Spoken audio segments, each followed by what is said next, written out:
বিসমিল্লাহির রহমানির রহিম। Nice agriculture সিটের পক্ষ থেকে সবাইকে জানাচ্ছি আন্তরিক শুভেচ্ছা এবং অভিনন্দন।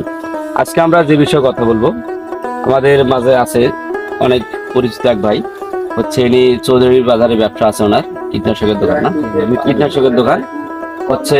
উনি পেঁপে চাষ করেছেন। আসলে কি সমস্যা হচ্ছে এই বিষয়ে দেখেছে, অবশ্যই দেখবো আমরা যে সমস্যাগুলো। দেখেন এই যে ইতিমধ্যে দেখেন জ্বালাগুলো সব নষ্ট হয়ে যাচ্ছে।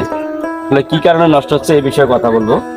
দেখেন আপনারা সবাই লক্ষ্য করবেন, এখানে যে লোকগুলো দেখতেছেন সবাই হচ্ছে কীটনাশকের সাথে জড়িত, যা হচ্ছে সবগুলো কোম্পানির চাকরি করে। আসলে আমরা মূলত দেখাবো যে এই যে সমস্যাগুলো আমাদের চোখে পড়বে, আমরা যেন সহজে এই সমাধান দিতে পারি। সেই কারণে আসলে এই জায়গায় আসা, যে আসলে কি সমস্যা, কি আমরা ওষুধ স্প্রে করবো সেই বিষয়ে কথা বলবো।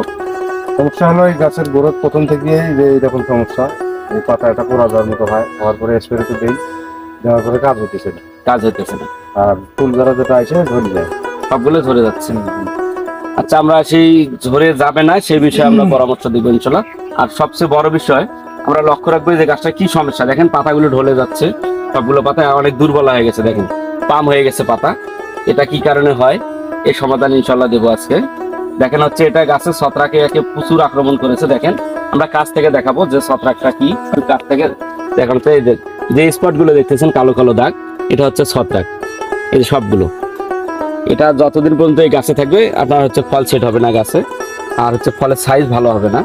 দেখেন আমরা এই ধরেন এরপর থেকে আমরা হচ্ছে 2 সপ্তাহ পর থেকে যে জ্বালাটাই বের হবে, প্রত্যেকটা জ্বালায় এই গাছে আমরা সেট করে, মানে ফল সেট হবে, একদম ফল হিসাবেই হবে, এইভাবে লাল হয়ে পড়ে যাবে না।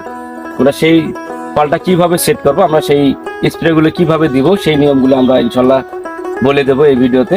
আপনারা ভিডিওটি না টেনে পুরোটাই দেখার চেষ্টা করবেন, আর হচ্ছে চ্যানেলটি অবশ্যই সাবস্ক্রাইব করবেন এবং হচ্ছে পেজে ফলো দিয়ে দেবেন, তাহলে সবার আগে আপনারা ভিডিওটা দেখতে পাবেন। দেখেন আসলে প্রত্যেকটি মানে কাণ্ডগুলো সব হেলে হেলে গেছে। আসলে এটাও কিন্তু সেট হবে না গাছে, এটা পড়ে যাবে, এটা পড়ে যাবে, এটা পড়ে যাবে। আমরা আপনি স্প্রে যে দিছিলেন, যে স্প্রে দিচ্ছেন, আপনি বলেন যে কি কি দিচ্ছেন, কিভাবে দিচ্ছেন। আমি প্রথমত যে একতারা, তারপরে সবুজ ক্রম, এটা দেওয়ার পরে সাথে প্রচারের কেবিওটপ দিছি, তারপরে কার্বনডাইজিন দিছি, আবার মাঝে মাঝে হাসিন দিছি, মাঝে মাঝে মাঝে এক স্প্রে প্রতিবার করে দিই। মানে কতদিন পর পর স্প্রেটা করছেন? আমি 4 দিন 5 দিন পর পরে, 4 দিন 5 দিন। আজকের পর থেকে আপনি 10 দিন পর স্প্রে করবেন।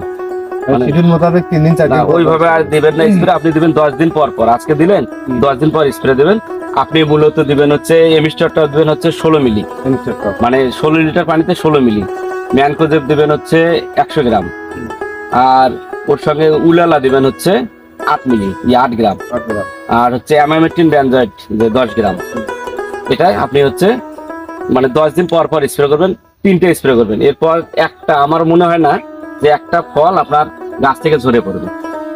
আপনি স্প্রেটা দিবেন হচ্ছে মাটি থেকে একদম হচ্ছে গাছ থেকে উপর পর্যন্ত, মানে উপরে না, আপনি নিচে দিবেন, মানে নিচে উপরে পাতার দাও, উপরে পাতা কোনো দরকার নেই। আপনারা এই রোগগুলো দেখবেন যে কি কি দেখা যায়, যে সমস্যাগুলো আগে বুঝতে হবে।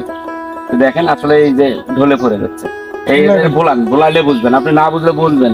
দেখেন বলে দেখেন, একটা ভালো বলে দেখেন, গাছের তো কোনো সমস্যা হবে না। না গাছের সমস্যা নেই, সব ভালো হয়ে যাবে, সমস্যা নেই। আপনার 2 সপ্তাহ অপেক্ষা করবেন, একটা ফল মিস হবে না।